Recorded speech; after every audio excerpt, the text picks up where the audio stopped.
lapis langit, Allah juga telah menjadikan di langit itu ada perhiasannya. Bukan sekadar untuk jadi perhiasan, tetapi di langit itu juga dijadikan, diletakkan tempat-tempat melindungi daripada perkara-perkara di langit dicuri oleh syaitan. Okey, perkara itu, makhluk itu adalah bintang. Jadi bukti Allah yang ketiga dalam surah Al-Mulk adalah dari sudut penciptaan bintang yang Allah ciptakan sebagai lampu untuk menerangi di langit dunia dan juga sebagai alat merejam syaitan. Ini boleh rujuk dalam nota yang sebelum ini, ya. Sebab kelas kita ni saya ambil minggu keempat dah lepas ni. So sebulan sekali saya harap tuan-tuan dan puan-puan boleh mengulang, membaca setiap kelas akan datang. InsyaAllah saya akan buat minggu keempat saja. Boleh, ya tuan-tuan, ya. Nanti tengok nota tu balik. Melainkan kalau tuan-tuan mempunyai ingatan seperti Imam Syafi'i. Amin, amin. Baik, yang keempat, saya kena berdiri lah. Nampak tak kalau saya berdiri? Apa telefon ni? Nampak? Sebab kalau dalam rakaman dia gelap kan? Dalam penyampaiannya gelap, videonya gelap. Tapi tak apalah, dalam syurga nanti semua akan jadi putih berseri. Jana, kalau saya berdiri nampak tak? Boleh, cuba saya. Saya nak bagi dua orang yang duduk. Saya berdiri tak apa. Jangan lari. Okey, habis. Okey, kita pergi yang keempat. Okey, waktu kita berjalan sudah 8 minit waktu berjalan. So saya ada lebih kurang dalam 1.5 jam saja. Ya, saya harap kita semua boleh berikan perhatian. Okey. Kemudian yang keempat, 4 ni apa? Kalau orang tanya 4 tu apa, 5 ni apa, 6 ni apa? 4 adalah bukti yang keempat. Bukti yang keempat, Allah ini maha berkuasa. Ayat itu Allah menceritakan tentang dia menciptakan neraka di hari akhirat. So yang ini yang kita akan sambung malam ni. Yang bukti yang keempat, okey, menceritakan tentang neraka. Siapa yang masuk di dalamnya, sebab apa mereka masuk di dalamnya, siapa yang jaga neraka itu, apa dialog yang berlaku di dalam neraka itu. Itu nanti bukti yang keempat. Yang ini yang kita akan ulas pada malam ini, insya-Allah. Kemudian jika diizinkan oleh Allah pada malam ini, kita akan sambung bukti yang kelima, iaitu cerita tentang syurga pula. Okey, kita akan belajar tentang syurga. Syurga pun adalah ciptaan Allah, neraka pun Allah yang cipta dia, syurga pun Allah yang cipta dia. Sekarang ni sudah ada. Neraka sudah ada, syurga sudah ada. Siapa yang nak dimasukkan ke dalamnya, itu semua bergantung kepada keadilan Allah Subhanahu wa ta'ala. Tapi Allah Maha berkuasa untuk memilih siapa yang dia nak masukkan, untuk siapa yang dia akan keluarkan, itu terserah kepada kebesaran Allah Subhanahu wa ta'ala. Kemudian jika Allah memberi lagi keizinan kepada kita, kita akan masuk yang ke-6. Bukti yang ke-6 menceritakan tentang ilmu Allah yang tersangat luas, tersangat mendalam dan tersangat terperinci pada nombor 6. Okey. Jika ada kesempatan lagi, kita akan masuk nombor 7. Tapi kita fokus dulu bukti yang keempat, bukti yang kelima dengan bukti yang ke-6. Jadi saya masuk bukti yang keempat. Okey. Bukti yang keempat ni sebenarnya dia dikaitkan dengan ayat nombor 8. Ayat ni kita dah baca dalam kelas siri yang keempat dulu. Nanti boleh tengok balik rakaman yang ada. Okey, ayat yang keempat ni Allah Subhanahu wa ta'ala menjelaskan tentang bagaimana marahnya neraka ni, tahap dia macam mana. Bayangkan kalau marahnya saja sudah menakutkan, bagaimana kalau dia azab ahli neraka ni. Marah dia pun dah marah dah. Bagaimana dengan apabila dia bakar, apabila dia makan ahli neraka. Begitu dahsyatnya ayat nombor 8. Kemudian ayat yang ke-8 ini juga mempunyai kaitan dengan pertanyaan oleh penjaga neraka. Okey, ada dialogs di antara penghuni neraka dengan penjaga neraka. Tapi kita sebut dalam kuliah lalu, kita berhenti kat situ kan. Malaikat ditanya ada sebab, tapi mereka jawab serius. Malaikat ditanya sekadar untuk menyakitkan hati mereka, yang padan muka ahli neraka ni, untuk menambahkan azab. Tapi ahli neraka ni dia punya jawab tu macam menjawab dengan tulus ikhlas dia jawab, sampai dia buat pengakuan. Ini adalah watak-watak yang akan berlaku nanti di hari akhirat. Ini adalah kisah benar, dialog yang benar yang Allah nyatakan dalam surah Al-Mulk. Ayat yang ke-8 ini juga dia melanjutkan menceritakan tentang sifat ketiga dan keempat neraka yang terkandung di dalam surah Al-Mulk. Bayangkan kalau neraka tu sendiri marah, dia macam mana? Bagaimana dengan penciptanya kalau Allah itu murka? Jelas yang ini? Okey, kita baca ayatnya dulu. Okey, ayatnya. A'udzu billahi minasy syaithanir rajim.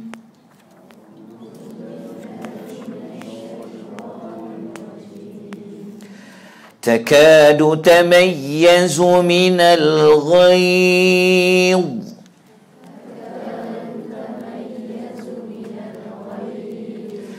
كلما ألقي فيها فوج سألهم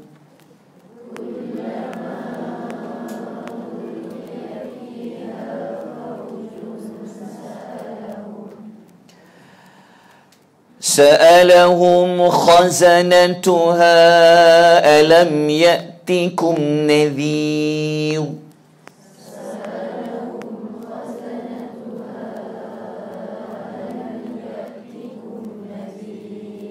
Masya Allah, lembutnya baca sebab ramai perempuan. Okey, tak apa. Walaupun ayatnya pasal neraka, tak apa. Okey. Tapi lembut tu tak mestinya menunjuk lembut. Okey, tengok apa maknanya. Allah kata apa? Takadu, hampir. Takat tahu takat? Takadu, hampir. Takadu tamayyazu iaitu berpisah antara satu sama lain. Jadi dalam konteks ayat ia bermaksud apa? Pecah berkecai. Takadu tamayyazu, hampir. Neraka tu ia tamayyazu iaitu pecah berkecai. Takadu tamayyazu minal ghaiz, kerana kuatnya marah dia. Maknanya tahap marah dia adalah marah yang sangat marah. Okey, dapat fakta. Ada 3 fakta di sini. Neraka tu dia sangat marah sehingga menyebabkan dia hampir pecah berkecai kerana dia marah. Dalam kuliah lalu telah kita sebutkan bagaimana suara dalam api neraka. Okey. Kemudian Allah kata kullama, setiap kali, ulqiya fiha, dicampakkan ke dalamnya. Sebab neraka ni konsep dia konsepnya makin ke bawah dia makin teruk azabnya. Dia panggil dasar dia macam tu. Jadi kenapa dicampakkan adalah sebagai tanda perhinaan kepada mereka. Dia dicampakkan. Kullama ulqiya fiha faujun, apabila setiap kali dicampakkan ke dalamnya, faujun ni adalah sekumpulan. Dia bentuk dalam bentuk group by group lah, sekumpulan besar, faujun. Kullama ulqiya fiha faujun sa'alahum khazanatuha, khazanah penjaga, sa'alahum penjaga-penjaga itu bertanya, sa'alahum bertanya kepada mereka. Mereka tu siapa? Mereka tu adalah penghuni neraka. Penghuni neraka tu sifat dia apa sebelum ni? Allah panggil dia apa? Siapa dia yang masuk neraka pada ayat sebelum ni? Tak apa, saya tanya, saya jawab. Antaranya adalah orang kafir. Okay? Wa'atadna lil ayat sebut tentang orang kafir. Lepas tu yang masuk ke dalam neraka itu adalah juga terdiri daripada syaitan. Tetapi dalam ni Allah tanya kepada penghuni neraka. Okey? Faham tak ayat ni dulu? Dia kalau nak tadabbur, nak dapatkan hujungnya, manfaat dia, kena faham dulu ayat ni. Cuba bayangkan, gambarkan apabila mereka dicampak dengan penuh kehinaan. Kalau baca dia, kalau nak faham macam mana satu cerita tu lengkap, dia kena buka surah lain lah. Dalam surah Al-Insan ke dan surah lain, sebenarnya mereka ni telah dibelenggu dia, telah diletakkan rantai. Wa'atadna salasila wa aghlala wa sa'ira sebenarnya. Tapi dalam surah Al-Mulk Allah tak cerita secara lanjut bagaimana mereka itu dimasukkan. Cuma Allah kata mereka dicampak. Apabila dicampak, tentu kepalanya di bawah, kakinya ke atas. Fa ummuhu hawiyah. Dicampak bukan seorang-seorang, sekumpulan besar masuk. Apabila mereka masuk ke dalam itu, maka penjaga-penjaga neraka khazanah itu bertanya kepada mereka. Sebab neraka ni teruk. Dia azab dia sampai marahnya pun sudah menunjukkan sangat azab. Jadi malaikat pun bertanyalah, alam ya'tikum nadhir, pernahkah kamu dulu didatangi seorang nadhir? Nazir ni maknanya seorang yang memberikan ingatan, amaran, ancaman. Okey, faham dulu ayat ni? Okey, kita tengok tafsiran ayat dia. Okey, saya sebut dalam kuliah yang lalu, kita ulanglah. Okey, perkataan tamayyazu tadi tu kan, dia adalah bermaksud memisahkan di antara perkara yang serupa. Yang ni telah saya terang dalam kuliah yang lalu. Yang ni nanti boleh rujuk balik semua dalam nota ya. Okey, al-ghaizu dia marah. Dalam Quran marah ghadab. Ghadab ni marah juga. Tapi kalau guna al-ghaizu, dia lebih marah daripada al-ghadab. Jadi Allah tak kata tamayyazu minal ghadab, minal ghadab ke, tapi Allah kata tamayyazu minal ghayz. Dalam al-mufradat fi gharibil Quran mengatakan al-ghaizu lebih dahsyat daripada al-ghadab. Okay, cuba bayangkan, kalau marah pun kita dah rasa seksa, dah rasa tekanan, dah rasa tak boleh tahan bau suara saja. Bagaimana nanti kalau dia azab penghuni neraka tu? Itu kena belajar dalam surah-surah yang lain. Okey. Kemudian kita pergi kepada tajuk persoalan yang ditanya oleh penghuni neraka tadi. Sebelum saya pergi kepada persoalan ni, saya nak tanya dalam dalam ayat tadi, pernah tak mempelajari tentang malaikat-malaikat? Tak pernah.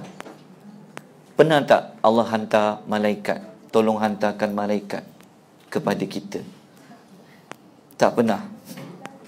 Adalah malaikat. Okey, pernah tak? Tahu tak malaikat apakah yang tugasnya adalah menjaga neraka?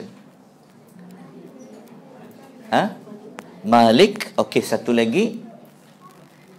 Okey, tak apa. Dalam ayat tu Allah panggil khazanah. Khazanah ni penjaga. Timbul persoalan, malaikat mana yang tanya? Tapi pasti penjaga neraka. Okey. Penjaga neraka, saya masukkan dulu pasal penjaga neraka tu.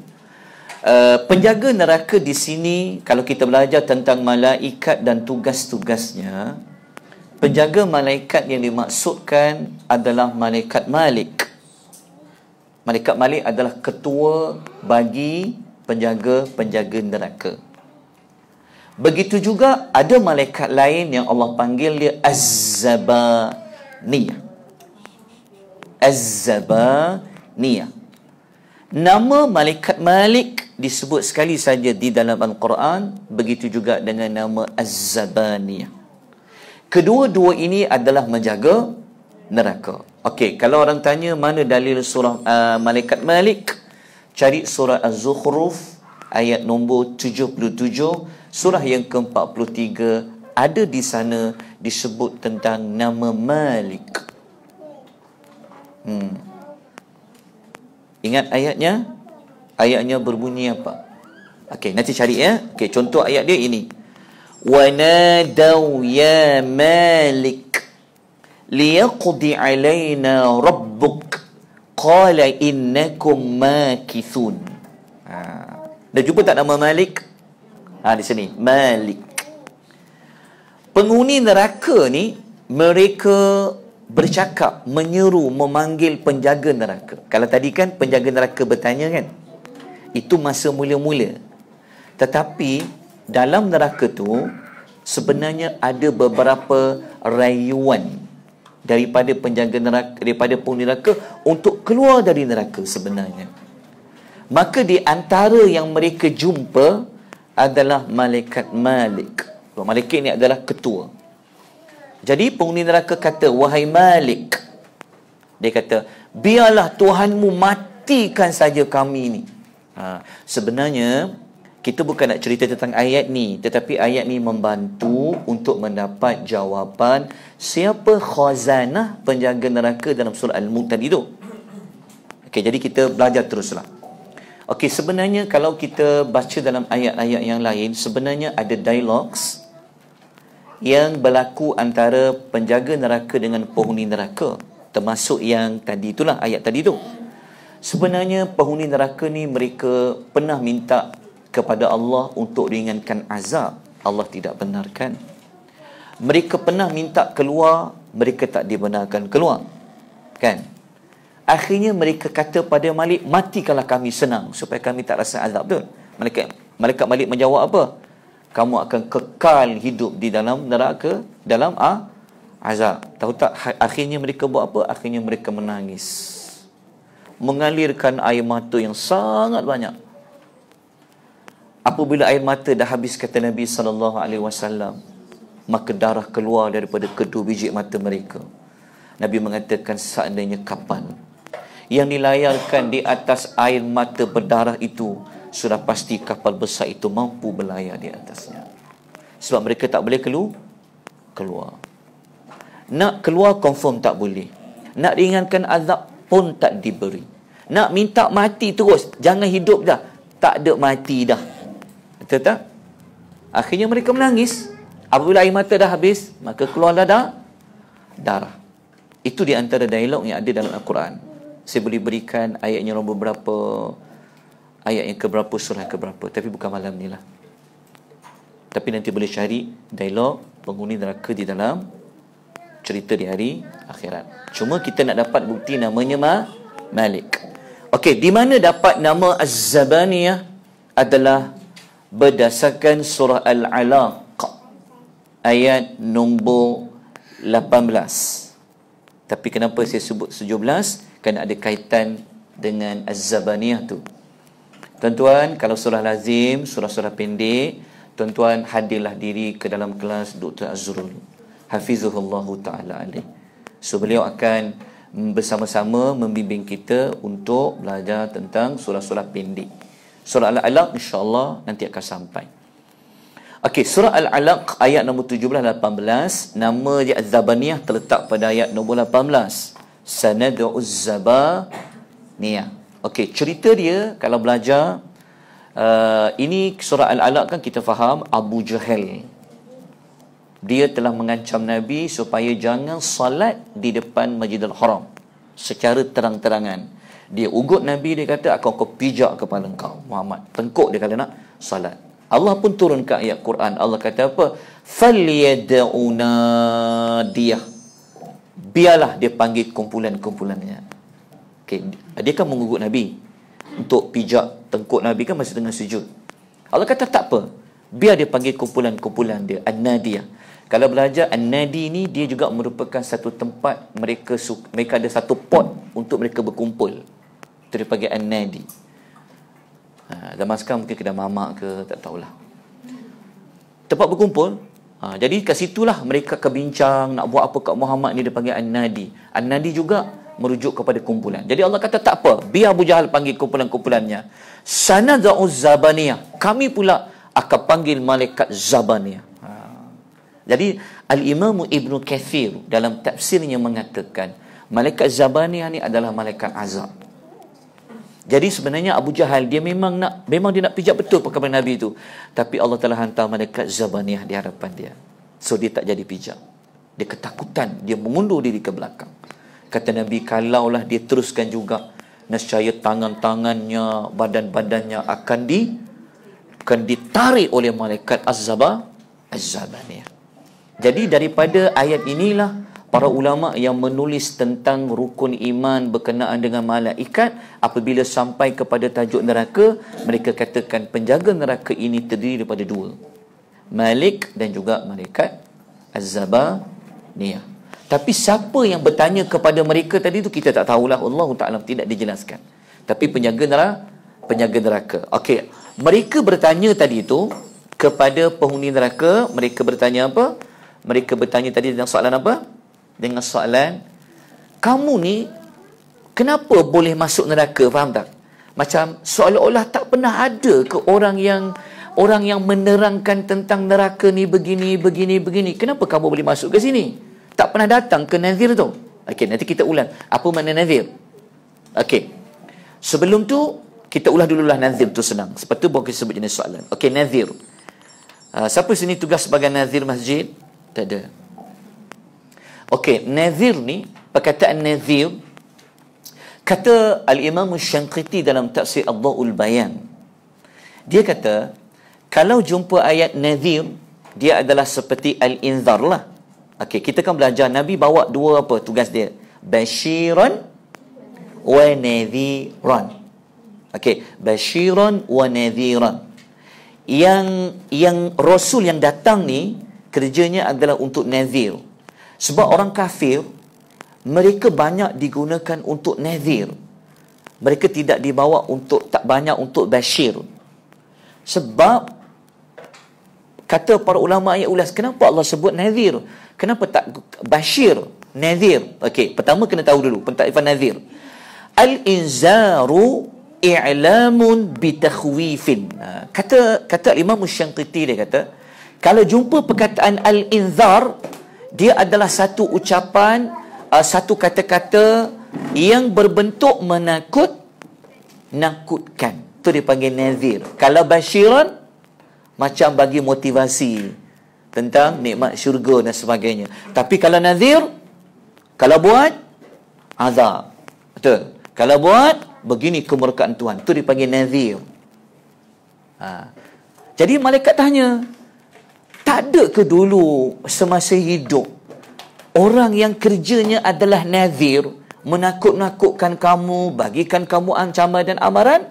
Malaikat bertanya. Kenapa? Kerana orang kafir ni dia dah terbiasa dengan nikmat dunia. Jadi kalau kita kata pada dia, kalau digunakan konsep masuklah syurga ni nikmat, jadi tak kena. Sebab jiwa mereka dah dunia ni dianggap seperti syurga. Jadi kalau dibawakan pasal syurga, nampak macam tak nampak, dia tak ada feel. Sebab mereka dah rasa, mereka dah buat dunia tu macam syurga.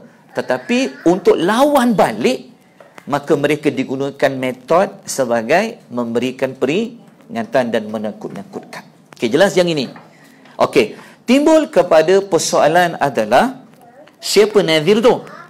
Nazir tadi memberi peringatan. Tentulah jawapannya, kata Al-Imam dalam tafsir Al-Jalalain, mengatakan bahawa kerja nazir tadi itu adalah Rasul yang telah dihantar pada setiap umat-umat ini. Mungkin satu Rasul, mungkin dua Rasul, mungkin tiga Rasul. Dalam surah Yasin tu cerita tu tiga Rasul, kan? Dia ada seorang Rasul yang Allah hantar di kalangan umat mereka, kerjanya memberikan peringatan tentang azab. Okey, kita pergi kepada persoalan tadi. Kenapa malaikat tu bertanya?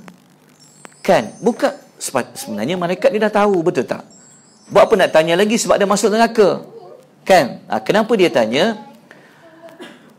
Al-Imamul Qurtubi dalam Tafsir Al-Jami' li Ahkamil Quran mengatakan, soalan yang dia tanya tu sebenarnya bukan nak dapat jawapan.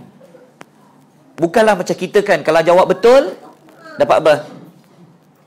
Kalau tanya soalan, jawab betul, bagi hadiah ke? Betul. Okey, lepaslah, keluarlah dari neraka. Tak. Sebenarnya kita dah sebut dalam kuliah yang lepas. Saya ada bentangkan tajuk jenis persoalan di dalam Al-Quran. Dia macam ni, bentuk-bentuk soalan Al-Quran ni jadi banyak maksud. Saya sudah sebut dalam kuliah yang lalu. Jadi salah satu bentuk soalan, ingat ya, saya sebut dua lah. Yang famous dalam Quran ni, yang popular dalam Quran ni, pendekatan yang Allah guna selalunya, kalau Allah tanya soalan, sebenarnya bukanlah jawapan, tetapi soalan itu berbentuk taqriri. Dia panggil al-istifham taqriri. Bertanya soalan sebenarnya untuk menegaskan, bukanlah jawapan, tapi untuk menegaskan. Okey. Ada jenis soalan yang kedua, jenis soalan yang macam ni. Dia panggil ala jihati tawbihi wa taqri'i, iaitu untuk nada mencemuh dan mencela.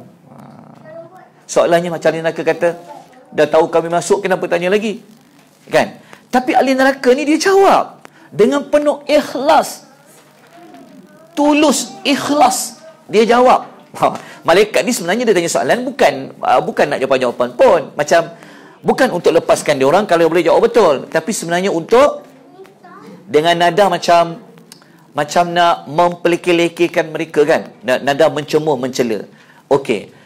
Kata Al-Imam Ar-Razi dalam Tafsir Al-Kabir ataupun dalam Mafatihul Ghaib, dia mengatakan, kenapa soalan tu ditanya? Dia kata, beliau menukilkan kata Az-Zajjaj, wa hadha at-tawbihu ziyadatun lahu fil azab.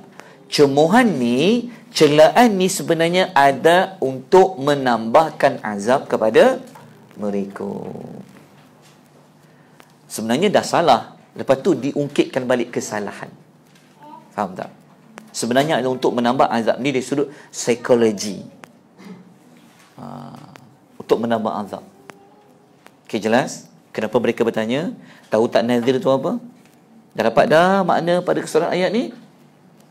Okey. Sekarang kita pergi kepada yang berikutnya. Kita pergi kepada pelajaran dan pengajaran ayat. Sekarang ada soalan tak? Faham tak ayat tu dulu? Boleh ingat tak? Boleh hafal tak? Dapat bezakan kenapa tu nazir? Kenapa soalan itu ditanya? Siapa yang menjaga neraka itu? Kenapa mereka dicampakkan? Kenapa tak dihantar baik-baik? Faham yang itu? Okey, jelas? Yang ini ada soalan? Tak ada soalan? Tak apa. Senyum tanpa bertanya, tak apa. Okey, pelajaran dan pengajaran ayat nombor 8 ini boleh kita ambil. Nombor 1 boleh kita belajar di sini. Di sini kita belajar tentang hikmah pertanyaan adalah untuk menyakitkan dan menghina orang kafir demi menambahkan sakitnya seksaan terhadap mereka. Dapat nombor 1. Yang kedua, sesiapa yang menolak, berpaling dari nazir tadi tu, yang kerjanya memberikan amaran dan ancaman iaitu Rasul, dia akan menerima azab Allah Subhanahu Wa Taala. Betul tak? Sebab apa mereka diazab? Tentu nanti kita akan dapat jawapan pada ayat yang ke-9 nanti. Dapat? Okey, ada soalan? Okey, saya nak tanya. Tulis tak apa. Daripada ayat 8 ni, tuan dapat macam, ya, ingat ya, kalau dalam kelas tadabbur, dia mesti ada sesuatu yang sekurang-kurangnya iman meningkat, sekurang-kurangnya rasa takut tu meningkat walaupun tak banyak. Itu sudah ada hasil pembelajaran, kan?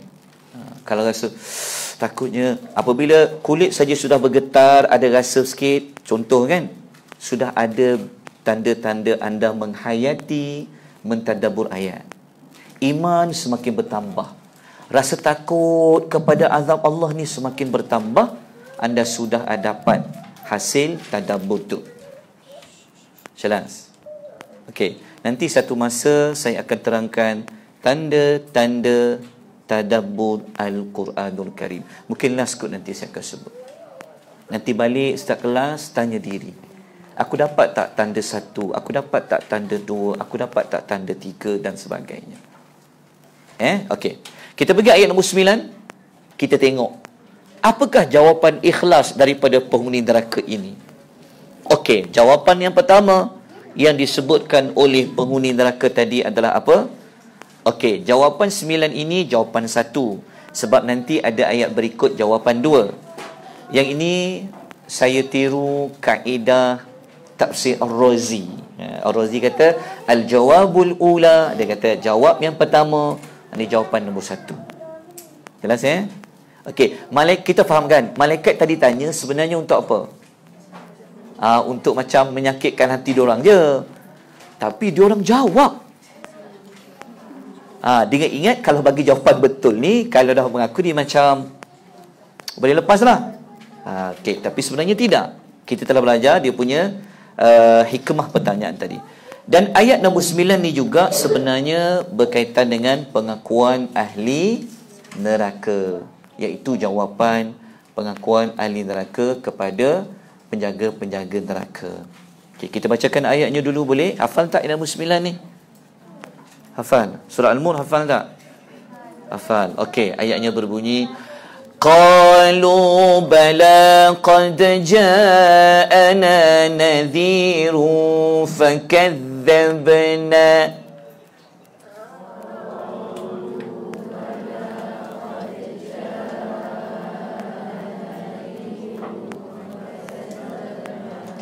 فكذبنا وقلنا ما نزل الله من شيء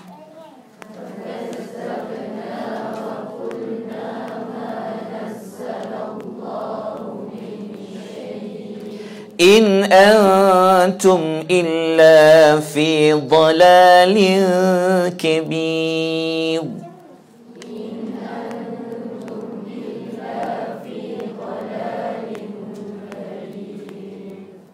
Okey, kita nampak ada suara besar beriringan. Qalu, mereka menjawab. Qalu, mereka menjawab, mereka berkata, iaitu mereka menjawab, bala, memang ada. Qad ja'ana nadhir. Mula-mula dia kata bala dah.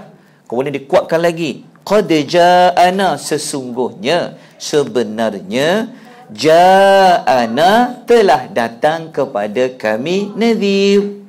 Sebenarnya telah datang kepada kami seorang pemberi amaran. Lalu apa mereka buat? Fakazzabna, lalu kami mendustakan dia tu. Lepas tu apa lagi? Wa qulna, dan kami katakan lagi. Maknanya selepas dia mendustakan, dia katakan lagi kepada siapa? Kepada Nazir tadi tu, Rasul tadi tu. Dia kata, ma nazzalallahu min syai'. Allah tidak menurunkan sesuatu pun. Sebab apa? Sebab Rasul-Rasul ni, dia mesti memperkenalkan diri. Aku ni Rasul. Aku ni nak bagi ingatan kepada kamu semua. Begini, begini, begini. Jadi mereka ni mendustakan, lepas tu cakap, tak ada pun Tuhan hantar apa-apa, turunkan apa-apa. Kan? Lepas tu tambah lagi perkataan, mereka mengatakan bahawa in antum illa fi dhalalin kabir. Kamu pula hanyalah berada dalam kesesatan yang besar. Okey. Fahamkan dulu ayat ni. Sekali lagi tengok terjemahannya. Faham tak bagaimana mereka menjawab? Kita tengok dulu sekali imbas ayat ni. Kat mana yang tak faham? Untuk bawa pada penghayatan, kena faham dulu. Bukan sekadar terjemahan, tapi kena tahu tafsirannya juga. Okey, jelas. Mereka menjawab, siapa dia? Penghuni mereka. Mereka jawab apa? Bala. Bala mana satu ni? Bala ni maksudnya jawapan dia sudah tentu. Okey, mereka mengaku tak Nazir tu datang? Ngaku. Tapi apakah tindak balas mereka? Mereka mendustakan. Lepas tu mereka kata apa lagi? Tak cukup mendustakan, mereka pula kata Allah tidak pernah menurunkan sesuatu pun. Lepas tu mereka kata apa lagi? Kamu berada dalam keadaan sesat. Okey, kamu tu siapa? Okey, kamu tu hanyalah berada dalam kesesatan yang besar. Ulama khilaf. Ada perbezaan pendapat di kalangan ulama tafsir. Al-Imamu Ar-Razi mengatakan dalam Mafatihul Ghaib, dia kata in antum illa fi dhalalin kabir, boleh dibaca dalam dua sudut. Maknanya ada sebahagian ulama mengatakan ucapan in antum illa fi dhalalin kabir tadi, ucapan penghuni neraka tadi tu kepada Rasul yang datang tu. Nazir tu, dia kata sebab Rasul kan dia tahu benda tu benda salah, kamu buat ni sebenarnya benda salah, bukan benda yang lurus, bukan petunjuk yang sebenar. Jadi mereka kata kamulah yang sesat, bukan kami yang sesat, kan soalannya kan. Okey, pentafsiran yang kedua mengatakan jawapan in antum illa fi dhalalin kabir tadi itu sebenarnya adalah malaikat yang menempelak penghuni neraka tu. Maknanya ucapan malaikat kepada penghuni neraka. Okey, faham tak yang dua ni? Seolah-olahnya dia ada dua sudut perkataan in antum illa fi dhalalin kabir ni. Tetapi yang lebih zahir, yang lebih wa qaulul azhar, kata al-Imam Ar-Razi, adalah pendapat yang pertama itulah, yang mengatakan in antum illa fi dhalalin kabir tadi bukan malaikat tu yang menempelak mereka. Sebenarnya itu adalah ucapan penghuni neraka. Jadi kita ambillah kepada pendapat yang pertama ni. Okey, jelas? Kalau kita ambil pendapat yang pertama ini begini, maka kita akan dapat buat tiga perkara yang boleh kita ringkaskan dia daripada ayat nombor 9 tadi tu. Okey, apa bentuk pendustaan orang kafir tadi? Pertama, mendustakan Rasul. Dia katakan fakazzabna, satu fakta. Kita kena tahu supaya azab dia teruk. Jadi kenapa mereka ni menjadi kafir? Antara inilah jawapannya. Sebab tu belajar Quran boleh belajar akidah. Nak belajar akidah, belajar dalam Quran. Sebab ayat sebelum ni kita sebut tentang kafir. Betul tak kafir kan? Allah kata ayat dia walilladzina kafaru bi rabbihim adzabu jahannam wa bi'sal masir. Kan? Kita baca kafir. Tapi macam mana dia boleh jadi kafir? Kenapa dia masuk neraka? Ayat ni membantu kita mendapat jawapan. Oh, patutlah mereka ini Allah panggil dia kafir, dia masuk ke dalam neraka, punya marah neraka tu. Ayat yang ini menyebutkan ada tiga perkara. Pertama, mereka mendustakan Rasul. Lepas tu mereka buat apa lagi? Mereka telah buat tuduhan dusta terhadap Allah, kan? Mereka kata, mana ada Allah bawa turun wahyu yang kau dakwa Quran itu, mana ada? Satu. Yang kedua. Yang ketiga, dia buat apa lagi? Dia membuat tuduhan dusta kepada Rasul, mengatakan Rasul tu yang sesat. Bukan dia orang sesat, Rasul tu yang sesat. Sesat sikit ke? Fi dhalalin kabir, sesat jauh. Macam mana kalau tuan jadi Rasul ketika itu? Orang cakap tuan-tuan, orang tak percaya, kan? Lepas tu pula orang kata, hey eleh, kau tu yang tu, macam tu lah kan. Psikologi dia. Okey, jelas tak dapat tak yang ni? Dapat tak tiga tu? Okey, saya akan terangkan yang mendustakan Rasul. Yang ni semua faham. Ini buat tuduhan kepada Allah, dosa besar. Membuat tuduhan kepada Rasul pun satu dosa yang besar lah, sebab Rasul ni benar. Okey, mendustakan at-takzib, saya pernah beri sebelum ini, saya ingat sama surah Al-Mulk, surah Yasin. Bentuk-bentuk perbuatan yang boleh dijatuhkan sebagai kategori kafir, satu daripadanya adalah at-takzibu. Tahu tak at-takzibu? At-takzibu adalah mendustakan. Saya pernah sebut sebelum ni. Apa lagi? Syak, boleh jatuh kafir. Al-istihza, mempok-olok, boleh jatuh kafir. Saya pernah sebut sebelum ni. Al-i'rad, berpaling, boleh jatuh kafir. Nanti rujuk balik dalam nota-nota yang lalu. Lepas tu kalau belajar akidah, sumbernya daripada Quran, dia belajar dia. Okey, dalam ni mereka buat dosa apa? Mendustakan Rasul. Okey. Mendustakan at-takzibu, lawannya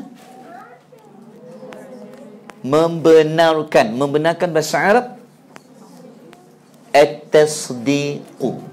Okey, mendustakan lawannya membenarkan. Okey, ini kita belajar sikit kenapa mereka dapat title kafir tu. Mereka mengaku tak mereka mendustakan Rasul? Ya, sepatutnya dia kena membenarkan Rasul, mengakui Rasul tu, mengiktiraf Rasul tu adalah utusan Allah. Tetapi mereka mendustakan, sepatutnya membenarkan. Okey, jelas yang ini. Jika kita membenarkan ataupun orang-orang yang dihantar nazir tu dia membenarkan, dia dipanggil apa? Dia dipanggil beriman. Kenapa? Sebab iman ni apa? Apa definisi iman? Definisi iman mesti dikaitkan dengan 3 tu. Al-qalbu, al-lithan, al-jawarih. Iaitu paling besar hati. Apa tu iman? Adalah at-tasdiqu bil qalbi. Membenarkan di dalam hati. Lidah pula kena buat apa? Al-iqraru bil lithani. Memperakui. Maknanya dalam cerita kes ini mereka tidak beriman. Tapi Allah tak sebut tak beriman. Betul tak? Allah panggil pada ayat yang awal dulu kafir. Ayat ini membantu kita jawapan kenapa dia sampai dia jadi kafir. Kerana dia mendustakan. Mendustakan lawan kepada membenarkan. Kalau membenarkan atas diku, itulah tandanya orang tu beriman. Apabila dia mendustakan Rasul, dia jadi tidak beriman. Dapatlah titlenya kafir. Okey, dapat jawapan ini? Okey, kita tambahkan lagi maklumat. Pada ayat ni kita belajar sikit pasal akidah tu. Okey, selesai yang ini? Okey. Apabila kita mendustakan sesuatu yang benar, Rasul tu benar tak? Quran yang dibacakan tu benar tak? Benar. Kalau mendustakan sesuatu, bermakna dia telah menolak kebenaran. Okey, mendustakan kesannya menolak kebenaran sebab tidak membenarkan. Okey, jelas yang ini. Saya nak panjangkan tajuk ni sikit supaya tuan-tuan boleh nampak lebih sudut yang pelbagai. Okey. Sebab kita kan biasa belajar tentang orang neraka takut macam tu je. Action dia apa?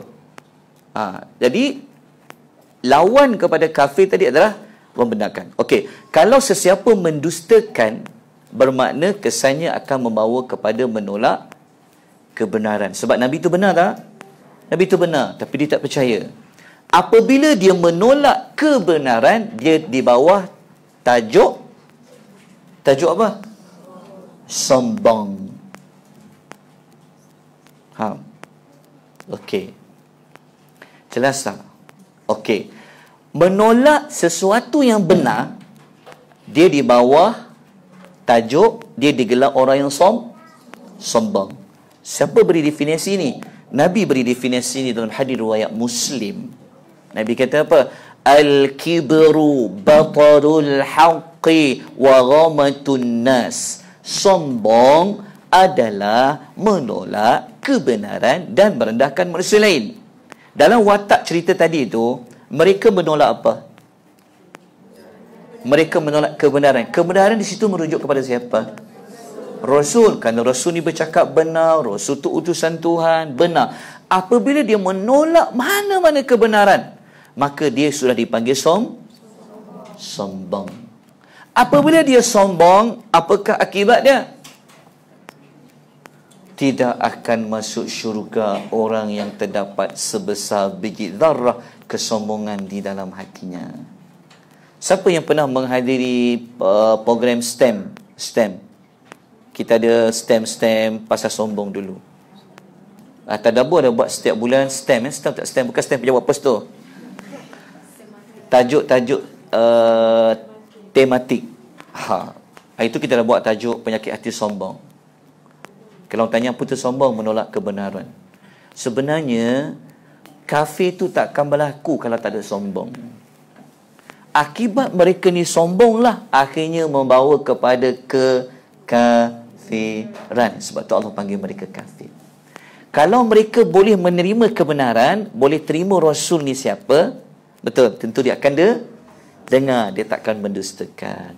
Itu saya kembangkan sikit tajuk tentang kenapa mereka kata fakazzabna. Maknanya kan Allah panggil dia kafir. Sebenarnya setiap orang kafir, mereka ini sombong. Sebab tu orang yang sombong, kesan buruk dia boleh bawa kepada kekafiran. Kalau dia menolak kebenaran. Okey, selesai ayat tu. Dapat maksud ayat tu? Faham tak? Okey, kita tambah lagi dengan tafsiran ayat supaya kita bimbang ayat tadi Tuhan maksud lain, kita tafsir lain. Jadi cara yang paling selamat, yang bukan selamat pun memang kena buat, rujuk dulu. Walaupun kita baca terjemahan, kan tadi kita dapat sikit pecahan. Oh, rupa-rupanya in antum illa fi dhalalin kabir tu boleh pecah kepada dua pentafsiran. Tapi kita pilih pendapat yang lebih azhar, yang lebih zahir pada ayat tadi tu. Bukan kita pilih, ulama yang pilih dia. Okey, untuk tahu makna yang lebih meluas ataupun begini, kadang-kadang kita hanya nampak ayat tu kita baca yang tersurat saja. Sebenarnya di sebalik sesuatu tu ada sesuatu. Maksud dia, untuk konsep tadabbur ni lagi, kita kena lihat juga mungkin ada yang tersirat. Jadi cara dia adalah kena apa? Sebab tu kalau tafsir, maksud tafsir ni adalah dia akan menyingkapkan sesuatu makna. Sebab kita tak nak tafsir seperti mana kita faham. Kita nak tafsir seperti mana Allah faham. Jadi, untuk dapat makna yang lebih luas, sebenarnya kenapa Allah cerita tentang malaikat tanya pasal Rasul tadi, kenapa mereka mendustakan. Ayat ni juga membawa maksud apa? Dalam tafsir Adwa'ul Bayan karangan Al-Imam Asy-Syanqiti, tafsir ni pun sebenarnya ada terjemahan dia. Ada dalam 11 jilid terjemahan, tapi dalam bahasa Indonesia. Semua Indonesia sekarang. Bibi Umar pun Indonesia, yang buat kerja ladang pun Indonesia, terjemah kitab pun Indonesia. Ustaz-ustaz kita tak tahu pergi ke mana, sibuk kot mereka. Semua kumpulan terjemahan tafsir ni, terjemah bahasa Melayu, semua orang Indon. Sampai Buya Hamka pun orang Indonesia. Mana orang Malizi? Sibuk Pak Ustaz, dia kata. Kan? Okey, baca lah tafsir. So dalam Adwa'ul Bayan, Asy-Syanqiti kata apa? Dia begini, kalau anda nak tahu makna yang tersurat dan tersirat, pertama anda cari dulu tafsir yang klasik dulu. Klasik ni tafsir yang awal-awal lagi, macam Ibnu Katsir, macam Al-Imam At-Tabari. Ibnu Katsir ada terjemahan, At-Tabari terjemahan. Anda baca yang klasik. Tapi kalau anda baca yang klasik, anda akan dapat juga maksud yang tersirat tu. Okey, baca. Jadi yang Adwa'ul Bayan ni tafsir yang contemporary lah. Nanti anda minta dekat ustaz-ustaz Tadabbur Center buat satu kelas, ajar pasal kita tafsir mana untuk orang awam dulu baca. Ya, yang tu. Dengar tu. Dengar. Tak, saya menyampaikan je. Okey. Ayat ini kata Al-Imam Asy-Syanqiti menunjukkan bahawa Allah Ta'ala tidak mengazab seseorang dengan api neraka kecuali dia telah mengingatkan dulu semasa dekat dunia. Kan tadi mereka masuk neraka kan, dia campak. Lepas tu kenapa malaikat tanya tentang nazir tadi tu? Sebenarnya fungsi nazir tadi tu adalah untuk memberi tunjuk ajar. Jadi Allah ni dia takkan azab mana-mana hamba dia melainkan setelah dihantar padanya cikgu nazir tu. Tapi sebab mereka menolak, maka tak ada alasan untuk kamu tidak layak diazab. Tafsiran ni dia sama macam tafsiran Al-Imam Ibnu Katsir. Ibnu Katsir kata apa? Allah Ta'ala nak bagi tahu kepada kita tentang keadilannya kepada makhluk-makhluknya. Adil tak? Ialah cikgu datang, cikgu ada ajar tapi tak dapat jawab soalan, maka adil tak adil tak dia gagal? Adil lah, sebab cikgu dah hantar, dah buku teks semua ada, so Rasul dah ada. Jadi ayat ni sebenarnya tak langsung secara tak langsung menunjukkan keadilan Allah sebab mereka mengaku datangnya Rasul, betul? Ayat ini memberitahu tentang keadilannya kepada makhluk-makhluknya. Sesungguhnya Allah tidak akan mengazab seseorang pun melainkan setelah disampaikan hujah kepadanya serta dikirimkan utusan Rasul kepadanya. Okey, faham kenyataan Ibnu Katsir ni? Kenyataan Ibnu Katsir ni faham? Kenapa Allah sebut, kenapa dia kata tentang adil? Kalau Allah tak hantar Rasul, maknanya tak adil lah kalau dia diazab. Tapi sebab dah hantar Rasul, adil lah. Okey. Sebab mereka sendiri mengaku. Kan dia mengaku. Habislah. Okey, sekejap lagi kita akan tengok bagaimana dia mengaku sekali lagi. Akibat dia mengaku tu, Allah buat apa kepada mereka. Okey, selesai. Ada soalan lain? Okey. Kita sebutkan, okey, untuk ingat ya, kalau anda nak faham lagi Quran ni, kena biasakan mencari ayat-ayat lain dalam surah lain yang ada kaitan macam cerita pasal Rasul dan sebagainya. Caranya mudah je. Cari Quran tafsir yang berbentuk metodologinya mentafsir satu ayat Quran kepada ayat Quran yang lain. Itu dipanggil at-tafsiru al-Qur'anu bil Qur'an. Mentafsirkan Quran dengan Quran. Itu pentafsiran level 1 yang paling terbaik sekali. Sebab hanya Allah saja yang tahu apa yang dimaksudkan. Okey. Nak tahu tafsir apa mudah je. Anda boleh baca, paling mudah nak baca je baca tafsir Ibn Kathir lah. Pun boleh juga. Beli yang ringkasan. Ringkasan saja pun ada 3. Dia ada 3 versi. InsyaAllah panjang umur, Allah beri kita kelapangan, doakan. Nanti saya bantu anda semua macam mana anda nak memahami kalamullah. Cara tak lain kena jalan tak pentafsiran ayat dia. Tapi kena buat kerja banyak sikit lah. Tapi kalau anda baca Quran, anda belajar, saya rasa anda memang tak sedar bahawa hari itu sudah malam. Macam tu. Sebab keasyikannya. Begitu. Okey. Faham tak ayat ni? Okey. Saya sebutkan contoh ayat-ayat lain yang membantu kita faham tentang ayat tadi. Kan tadi kita kata, Ibnu Katsir kata apa? Itu tandanya Allah adil. Kalau Allah tak adil, itu tandanya Allah adil sebab Allah dah hantar Rasul. Mereka dah mengaku. Okey, ada tak ayat lain yang berkaitan macam keadilan Tuhan pasal Rasul? Ada. Antaranya surah Al-Isra ayat nombor 15. Allah kata apa? Wa ma kunna mu'adzibina hatta nab'atha rasula. Kami tidak pernah mengazab siapa-siapa pun sebelum kami mengutuskan seorang rasul. Okay, jelas? Seorang rasul. Lepas tu ada satu ayat lain dalam surah Fatir ayat 24 ni. Ni surah Fatir ayat 24. Mudah tulis macam ni je. 3524. Surah Fatir 34. Allah kata apa?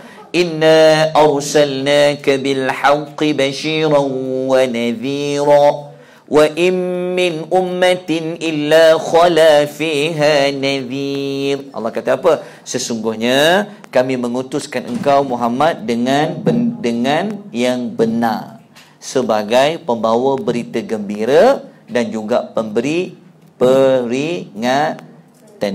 Dan tidak ada satu umat pun melainkan setelah ada di kalangan dahulu seorang rasul pemberi peringatan. Sampailah kepada kita. Kita ada tak Allah hantar rasul tu?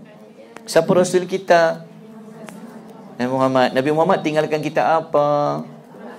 Al-Quran dan hadis Nabi SAW. Okey, selesai. Mari kita sama-sama mengambil pelajaran dan pengajaran ayat 9. Okey, kita dapat belajar hari ini, alhamdulillah, seseorang tidak akan diazab melainkan setelah diutuskan para rasul. Dan yang kedua, kita dapat belajar hari ini tentang Allah. Dekat diri kita lagi dengan Allah, bertambah iman kita dengan Allah. Allah ni sayang kat kita, dihantar rasul. Betul. Kan? Allah boleh je tak nak hantar rasul, pandai-pandailah engkau. Tapi tak Allah hantar rasul. Dan di sini kita belajar yang kedua, menunjukkan keadilan Allah dalam membuat sebarang keputusan. Maksud dia, kalau orang tu masuk ke dalam neraka, ada sebab tak? Ada sebab. Nanti kita akan belajar, ada orang masuk syurga, tapi ada sebab juga. Maknanya Allah tak akan buat sebarang keputusan dia layak masuk neraka, dia layak masuk syurga, melainkan ada sebab. Jadi kan kita baca surah At-Tin tu, Alaisallahu biahkamil hakimin. Bukankah Allah itu seadil-adil hakim? So nak jawab apa? Jawab apa? Kau dengar ayat tu? Jawab, tak apalah, saya tanya sejawab lah. Kan diajar kena sebut bala wa ana ala zalika minasyahidin. Itu jawapan dia. Okay, tapi tak apalah. Penat kot tuan-tuan dan perempuan ni. Kesian tengok. Saya tak apa, saya berdiri, tuan-tuan duduk.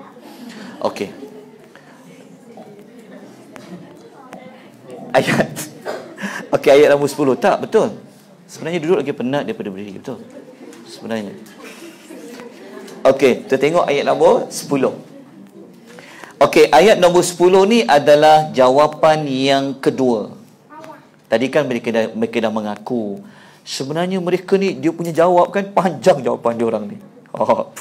Bersungguh pun neraka ni menjawab. Jawapan yang kedua apa? Ayat nombor 10.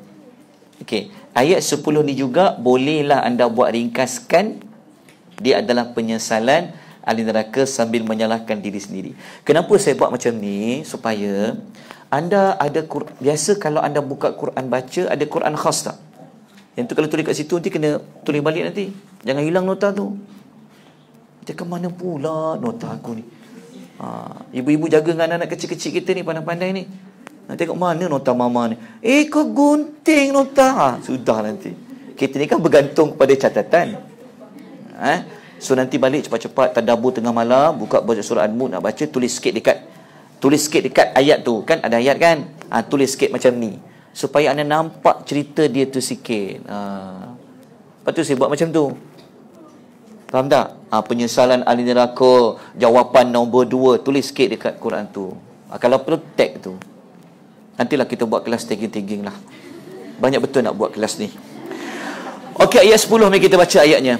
وَقَالُوا لَوْ كُنَّا نَسْمَعُ أَوْ نَعْقِلُ مَا كُنَّا فِي أَصْحَابِ السَّعِيرِ.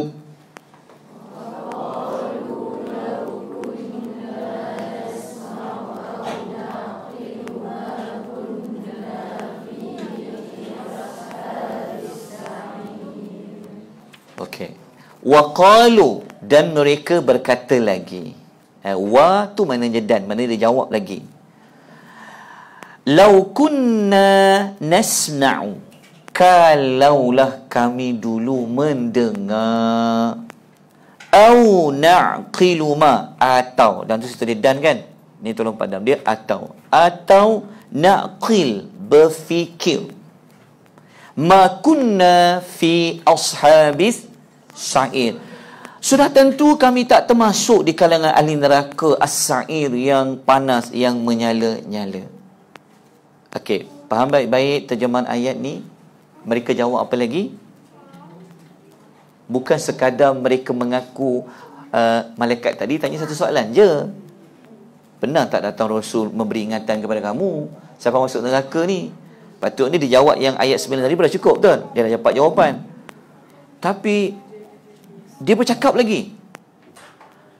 Kalaulah dulu masa hidup kami ni mendengar atau kami memikir. Okey, kenapa dia sebut mendengar atau dia memikirkan? Okey, kita semua sudah maklum.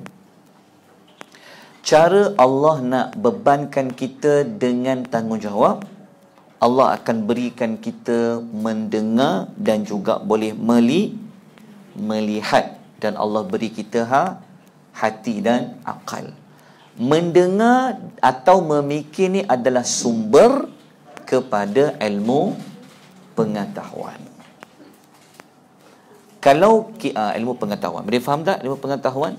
Kalau hantar Rasul pun dia tak boleh dengar, dia tak boleh lihat, dia jatuh daripada mukallaf tu. Kalau ada salah satu, dia tetap diberikan tanggungjawab. Dia tak boleh nampak, tak boleh dengar tak? Dengar. Kalau dia boleh dengar, kalau dia tak boleh dengar, tapi dia boleh nampak tak? Isyarat kan? Sebab tu ulama-ulama bincang kenapa Allah sebut tentang kalau nak uji manusia, bagi telinga, bagi dia mendengar, bagi dia melihat. Sebab apa? Kerana itu adalah panca indera yang menunjukkan mereka ni layak untuk diberikan tanggungjawab. Seperti mana surah Insan tu, inna khalaqnal insana min nutfatin faamsyajin nabtali faja'alnahu sami'an basira. Kami berikan mereka mendengar, kami berikan mereka boleh melihat. Okey, adakah di zaman dulu mereka tak dengar? Dengan dikata kalaulah kami dulu mendengar, adakah dulu mereka tak mendengar? Mereka mendengar, tetapi mereka mendengar dengan mendengar tidak bersungguh-sungguh. Mereka tak mendengar, mereka mendengar sebenarnya, tapi mereka mendengar bentuk macam mana? Sami'na wa ataina. Kami dengar tapi kami ingkar.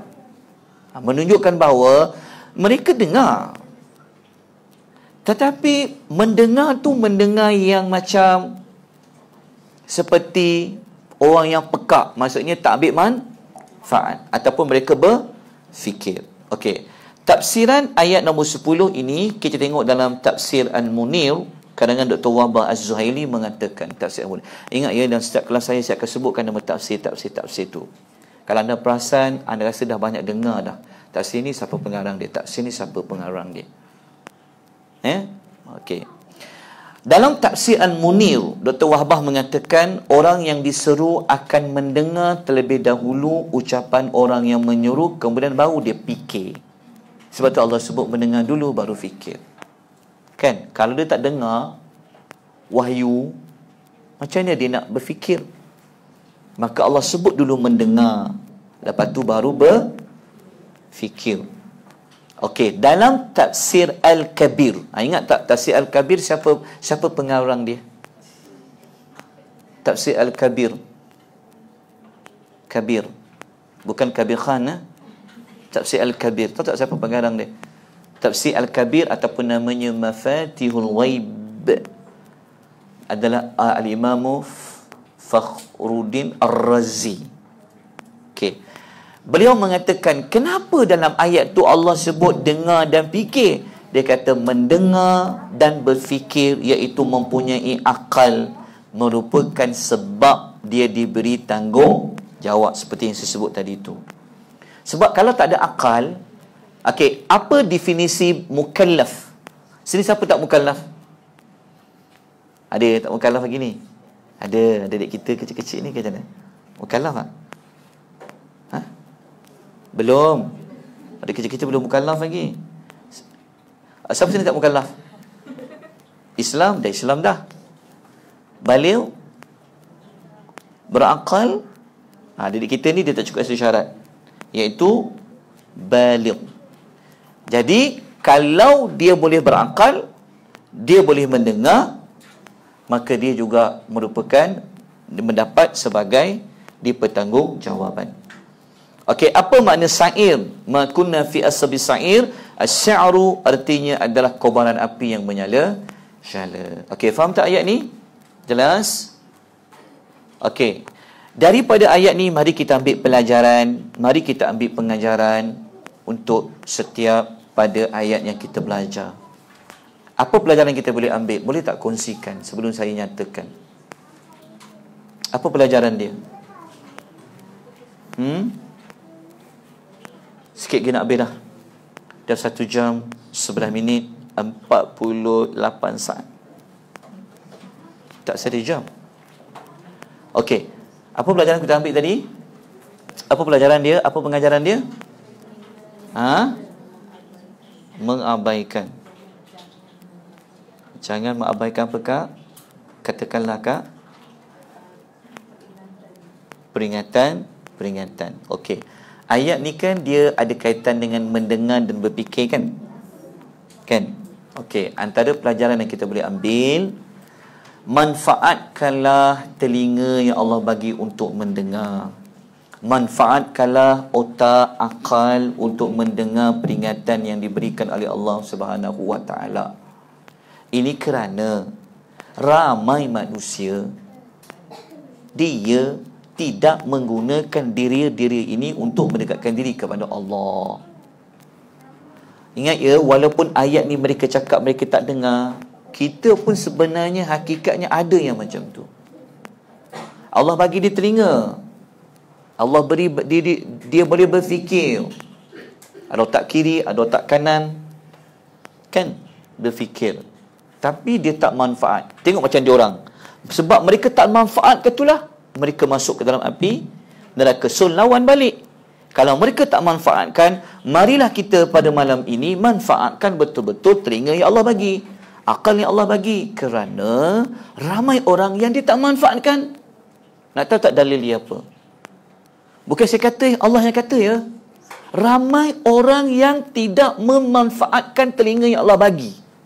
Bukan sebab dia pekak, tapi dia tak manfaatkan telinga dia. Okey, nak tahu, mari kita lihat ayat Quran yang lain yang suruh kita mendengar betul-betul peringatan Allah. Gunakan telinga untuk mendengar peringatan Allah. Gunakan akal Allah bagi berfikir tentang Allah Subhanahu Wa Taala, penciptaan Allah dan sebagainya. Okey, pertama, tulis kat situ ayat surah Al-Mulk ayat 23. Kita akan belajar nanti. Qul huwallazi ansha'akum wa ja'ala lakus sam'a wal absara wal af'idah qalilan ma tashkurun. Nanti sampai pada ayat ni saya akan terangkan kenapa Allah selalu sebut telinga dulu, tapi kenapa dia guna singular. Tapi waktu sebut mendengar, kenapa guna plural pula? Nampak tak? Sam'a ni mendengar, wal absar jamak takthir. Kenapa sebut dengar dulu baru telinga? Dengar dulu baru melihat. Lepas tu baru sebut afidah. Afidah ni apa? Hati. Kenapa Allah tak panggil qulub? Dia ada fuad. Afidah tu dekat fuad lah. Kenapa? Apa beza hati dengan, kalau Allah sebut hati, maksud dia apa? Kalau Allah sebut fuad, afidah, ada sebab dia. Allah maha bijak. Dia tahu menggunakan diri ini, dia tahu menggunakan, kenapa dia guna singular, dia guna mufrad, dia guna jamak. Nanti saya akan cerita pada ayat nombor 23. Tapi kat sini point dia, saya nak kat sini. Amat sedikitlah orang yang bersyukur. Orang bersyukur ni, kenapa amat sikit orang yang tak bersyukur? Allah bagi telinga, dia tak bersyukur. Allah bagi mata, tak bersyukur. Allah bagi dia hati, tak bersyukur. Bermakna dia tak memanfaatkan sebaik yang mungkin. Sebab kalau dia manfaatkan untuk berdekatkan diri kepada Allah, dia akan bersyukur. Okey, itu bukti dia. Jadi pelajarannya kita kena ubah kehidupan kita, gunakan betul-betul telinga Allah bagi untuk mendekatkan diri kita kepada Allah. Gunakan akal kita. Ni banyak fikir benda lain ni. Jadi pusing tu. Okey, ayat yang kedua yang menyokong kepada pengajaran yang tadi itu. Buka surah As-Sajdah ayat nombor 9. وَجَعَلَ لَكُمُ السَّمْعَ وَالْأَبْصَارَ وَالْأَفْئِدَةَ قَلِيلًا مَا تَشْكُرُونَ. Kami adakan mereka dengar, melihat, ada hati. Amat sedikitlah kamu yang bersyukur. Kenapa? Kenapa Allah kata amat sikit orang yang bersyukur? Disebutkan diri tadi itu. Tanda orang yang bersyukur, dengan diri dia dapat dengar, dia boleh lihat, dia bagi hati, dia akan gunakan diri itu untuk mendekatkan diri dia kepada Allah. Dia gunakan pada benda yang betul. Kalau tidak, jadi macam kumpulan tadi itu. Kalaulah kami dulu dengarlah betul-betul, ataulah kami fikirlah betul-betul, ma kunna fi ashabis sa'ir, tentu kami tak termasuk kumpulan dalam neraka yang as-sa'ir tadi. Nampak? Lawan balik. Kalau ada watak yang jahat, pengajaran dia jadi watak baik. Kena faham? Mudah je. Kalau Allah cerita pasal neraka ni, sama ada kita nak masuk, Allah akan ambil kebalikan dia. Tak faham ya? Faham terbalik. Okey, satu lagi ayat. Buka dalam surah Al-Mu'minun, surah yang ke-23 Al-Mu'minun. Ayat nombor 78. Masih sama juga, amat sedikit kamu yang bersyukur, yang diberikan telinga, diberikan mata, diberikan afidah. Huwallazi ansha'a lakumus sam'a wal absara wal afidah qalilan ma tashkurun. Okey. Pelajaran yang kedua daripada ayat ini, kita belajar Allah menjelaskan tentang orang kafir sekarang ni Kan? Kalaulah dia masuk neraka, dia mati memang tidak mengucap syahadah. Sebenarnya pada hari ini mereka juga sebenarnya tidak mendengar dan tidak berfikir dengan sebenar. Betul tak? Kan tadi masuk neraka kan? Dia kata dulu kami tak fikir, kami tak benar. Orang kafir sekarang, mereka punya watak yang sama tak? Dia tak mendengar. Bukan dia tak tahu kehendak Islam depan mata dia. Bukan dia. Semua. Sebab Islam sekarang kalau kita tak kata secara terang-terang pun, sebab sekarang dah terbuka dah. Semua orang faham. Cuma sayangnya orang Islam ni lah yang menutup keindahan Islam tu. Perangai dia, tingkah laku dia telah menjelekkan Islam tu. Kan, kalau dia boleh tunjul, orang akan nampak Islam ni. Okey, selesai. Kita pergi ayat nombor 11. Jom kita pergi ayat nombor 11. Ayat yang terakhir yang Allah menceritakan tentang azab bagi penghuni-penghuni neraka. Ayat yang ke-11, dosa adalah penyebab berlakunya azab. Okey, dosa adalah penyebab berlakunya azab. Dosa apa? Okey, kita baca ayatnya. فَاعْتَرَفُوا بِذَنْبِهِمْ فَسُحْقًا لِأَصْحَابِ السَّعِيرِ.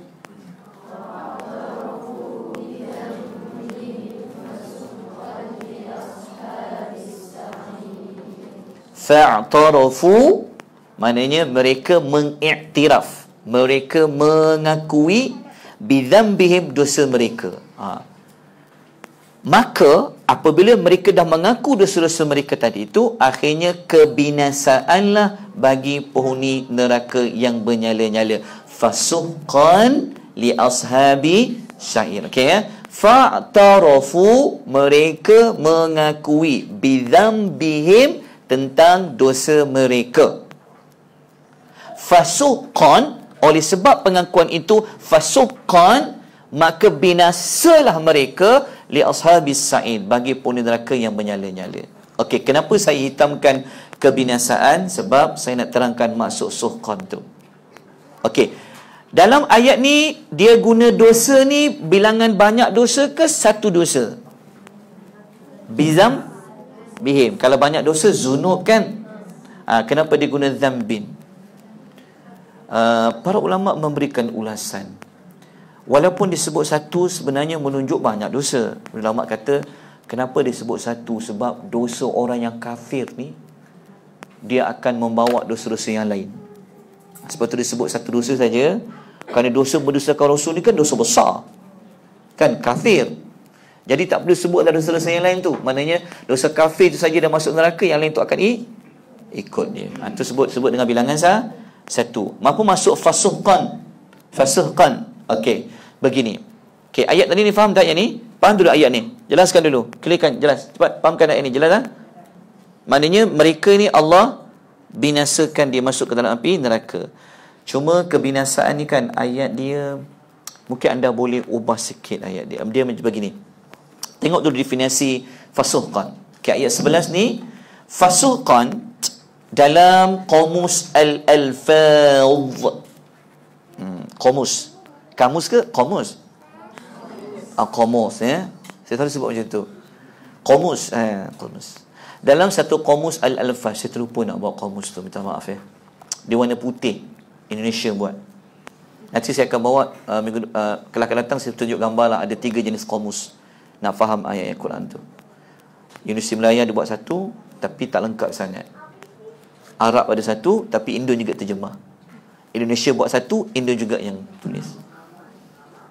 Sedih orang Malaysia ni, sibuk kot Okey, fasuhqan ni dalam kamus tu mengatakan fasuhqan ni ditulis kebinasaan. Kan tadi kan kebinasaan kita terjemah kan. Apabila mereka dah mengaku dosa mereka, kebinasaanlah bagi mereka.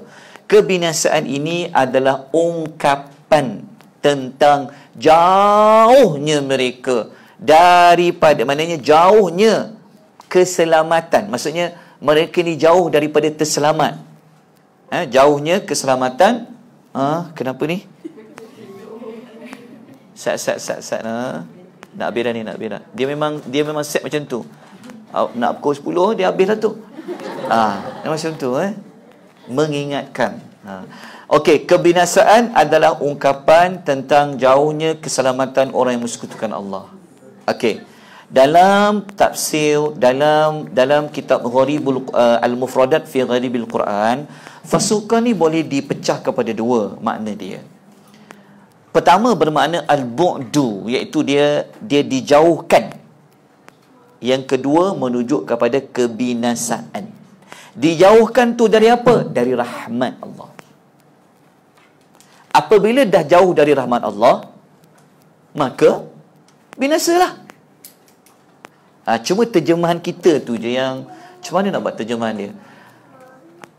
Mereka mengakui tentang dosa-dosa mereka fasuqan, maka dibinasakan dengan dijauhkan rahmat. Itu untuk dapat makna yang komplit. Kenapa mereka binasa? Fasuqan ni dalam bahasa Arab membuat dua makna. Dijauhkan, kebinasaan. Dijauhkan dari apa? Dari rahmat. Okey, saya tunjukkan bukti bagaimana Nabi gunakan fasuqan ni untuk halau umat dia daripada telaga yang ada nanti dari akhirat. Nabi pernah guna perkataan fasuqan tu. Fasuqan. Nabi kata suqan. Pergilah kau jauh. Nabi halau dia, umat dia. Okey, mari kita tengok hadis tu. Hadis riwayat Al-Bukhari dan Muslim. Okey, Nabi, saya sebut pada terjemahan sebab kita nak jimat masa. Okey, Nabi kata, aku adalah orang yang pertama yang mendatangi Al-Haud. Al-Haud ni telaga. Telaga tu airnya sumber daripada Al-Kausar. Dalam sungai dalam syurga ada Al-Kausar. Sungai Kausar. Siapa yang mendatangi dia akan meminumnya, dan sesiapa yang minumnya, dia tidak akan dahaga selama-lamanya. Datanglah sekumpulan manusia kepada aku. Aku kenal mereka. Mereka pun kenal aku, tapi aku dihalang berjumpa dengan mereka. Nabi tunggu sebenarnya. Semua Nabi dia ada telaga. Telaga Nabi yang paling best sekali. Selepas minum air tu, dia hilang dahaga. Mereka kenal Nabi Muhammad. Nabi pun kenal daripada cahaya-cahaya. Waktu nak datang kat telaga tu, ada yang halang dia. Jangan pergi. Lepas tu Nabi pun kata, dia tu umat aku. Sebab tu saya buat titik-titik tu, saya nak ringkaskan dia. Nabi kata, kenapa tarik dia? Kenapa halang dia? Dia tu kan umat aku. Lalu terdapat suara yang menyeru, kamu sebenarnya tidak tahu apa yang mereka buat setelah kewafatanmu. Aku berkata, aku tu Nabi. Lepas Nabi tahu, Nabi kan dia menunggu umatnya. Menunggu umatnya. Okey, 5 minit lebih awal. Okey, tak apa. Berarti saya kat sana. Tak apa. Apa pelajaran dia? Fasul. Okey, tak apa. Okey, innalillahi wa inna ilaihi raji'un. Allahumma ij'alni fi musibati wa akhli khairan minha. Okey. Hadis tadi tu kan, hadis tadi tu Nabi berguna perkataan suqan. Selepas malaikat tu kata, Muhammad, kau sebenarnya tak tahu apa yang mereka buat sampai kau dah mati. Ada dia mengatakan dia murtad, dia buat benda-benda yang Nabi tak pernah ajar sekian-sekian. Lalu Nabi sendiri halau dia. Dia berkata, Sulkan. Nabi kata, pergi jauh-jauh. Seperti mana ayat tadi tu. Cuma ayat tu kita terjemah kebinasaan kan. Sebenarnya boleh dibaca dijauhkan atau mendapat kebinasaan. Selesailah. Pelajaran dia pun tak ingat apa dalam ayat tu pelajaran dia. Okey, ada soalan. Sebenarnya dah habis pasal neraka tu selesai. So, lepas ni bermula ayat nombor 12. Kan? Bermula ayat nombor 12, Allah cerita tentang bukti dia pasal syurga pula. Nanti kerja rumah kelas akan datang. Tolong baca ayat nombor 12, 13, 14 akan datang. Okey. Ayat akan datang. Bermula ayat nombor 12 kan? Okey, pasal syurga, pasal neraka dah habis dah. Okey, nanti kita akan masuk bermula ayat nombor 12, bukti yang kelima pula. Bukti yang kelima, Allah ni berkuasa. Allah menciptakan syurga. Tapi syurga yang Allah cerita dalam surah Al-Mulk tu bagi orang yang takut kepada dia. Cuma saya nak anda carikan perbezaan. Takut dalam Quran ni dia panggil apa? Perkataan takut, kalau marah tadi ada al-ghadab, ada al-ghaizu. Kalau takut Allah guna apa? Al-khawfu dengan al-khasyah. Ayat dalam surah Al-Mulk Allah guna innal ladzina yakhshawna rabbahum bil ghaibi lahum maghfiratun wa ajrun kabir. Allah tak guna khauf, tapi Allah guna khasyah. Apa beza antara al-khasyatu dengan al-khawfu? Okey. Kita kan semua nak masuk syurga kan dalam surah Al-Mulk kan? Tapi kena buat sesuatu. Okey, al-khasyatu. Lepas tu ayat yang nombor 13 nanti kan, ayat nombor 13 nanti Allah menceritakan tentang 3 nama dia. Al-Alimu, Al-Latifu, Al-Khabiru. Kelas akan datang saya nak tanya soalan. Apa beza antara Al-Latif dengan Al-Khabir? Jangan tak datang kelas pula. Minggu yang keempat. Sebab sekarang ni buat mengatakan tentang berita gembira ya. Penyampai kuliah percuma ni lepas ni akan makin ramai. Saya tak ingat jadual dia. Jadi saya ambil minggu keempat saja. Jadi kita jumpa minggu keempat nanti. Nanti baca dulu ayat. Kan malam ni kan baca kan. Kan nak baca. Nanti baca ayat nombor. Tak apalah, saya akan upload siri yang ke-5 malam ni juga. Saya akan beri pada tuan-tuan dalam Telegram tu. Nanti kalau dah upload, dia tahu pula jawapan dia. Tak payahlah bagi ayat tu, bagi ayat semalam ni je. Sebab nota tu saya buat semua untuk pengisian. Soalan macam saya nak cerita dalam nota tu. Gitu. Nanti cari ya, sebab dalam ayat tu dia ada cerita tentang, Allah cerita tentang dia Maha mengetahui. Wa asiru qaulakum aw jaharu bi innahu alimun bi zati sudur. Lepas tu Allah kata ala ya'lamu man khalaqa wa huwal latiful khabir. Nanti saya nak anda cari dulu jawapan, boleh? Cari dulu jawapan. Apakah perbezaan penggunaan al-khawfu, takut, dengan al-khasyah? Apa beza dia?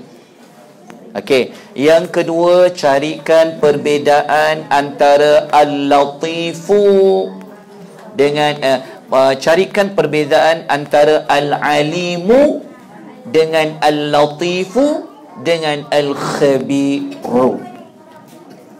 Okey. Biasanya tak ada jawab, kita juga lah yang jawabkan. Tapi bacalah dulu kat situ. Okey. Cukuplah. Dah pukul 10 dah. Ada soalan apa-apa tak? Boleh kemas beg? Okey. Kita jumpa minggu keempat. Okey, ada program Tamar, tuan-tuan ada daftar ke belum? Program Tamar. Program Tamar. Tahu tak ada program Tamar? Yusuf Tayo. Ada? Program Tamar. Program Tamar tu program untuk kita belajar 114 surah, sinopsis kandungan dia. 4 hari 200. Jika dipecahkan RM50 saja. RM50 satu hari. RM50 satu hari 6 jam. 6 jam pecahkan. Soalannya 1 jam berapa ringgit? RM5. Sebab makan saja RM15. Nota saja sudah RM5. RM30 je sebenarnya you dalam belajar. RM30 belajar 6 jam, 1 jam berapa ringgit je. Ni saya kempen ni. Ni orang marketing betul-betul ni. Pergi ya? Pergi tak? Jauh ke? UIA jauh? Antum dekat mana? Jauhnya UIA. Allahu Akbar. Tak apalah, tak apa. Kalau macam tu, ungkaplah perkataan jauh di mata, dekat di hati. Cukuplah.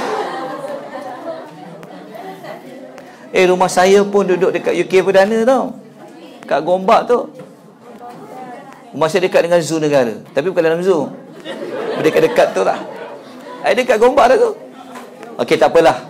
Tapi daftar ya. Daftar insya-Allah. Aku qouli hadza wa astaghfirullahal azim wa billahi taufiq. Wassalamualaikum warahmatullahi wabarakatuh. Subhanakallahumma wa bihamdika asyhadu an la ilaha illa anta astaghfiruka wa atubu ilaik.